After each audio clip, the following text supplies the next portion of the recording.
क्रिस्का recording studio Ekangar सराय।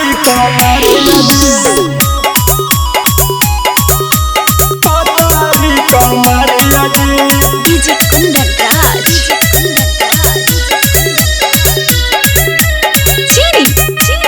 Presented by Kriska films. अजी रतिया के दिल हो उमच के दर्दिया थकल हको शरीर अजी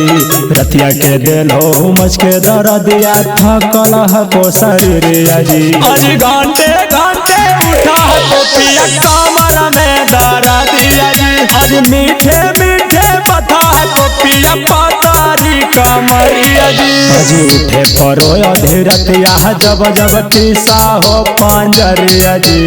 उठे परो अधीरतिया जब जब टीसा हो पांजरिया जी अजी घंटे घंटे उठा को पिया कमर में दर्दिया जी अजी मीठे मीठे बता को पिया पतारी कमरिया जी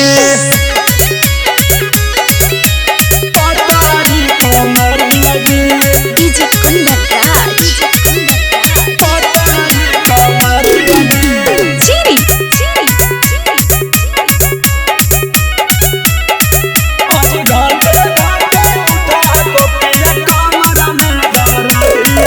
अजी 16 समारी 10 तवारी करके एलियो दुआरी जी अयो न बुझल हमर लाचारी दे देला दर्द भारी जी 16 समारी 10 तवारी करके एलियो दुआरी जी अयो न बुझल हमर लाचारी दे देला दर्द भारी जी लगा हो तोरा पीसे पर तो अभी ये हर दिया जी लगा हो तोरा पीसे पर तो अभी ये हर दिया जी अजी घंटे घंटे उठा को हमर कमर में दर्द दिया जी अजी मीठे मीठे बता को पिया पतारी कमरिया जी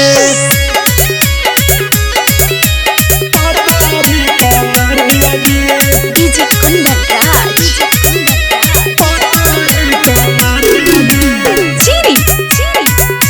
क्रिस्का रिकॉर्डिंग स्टूडियो एकंगर सराय। अजी पहले रतिया बोला काहे कोइला दूर गतिया जी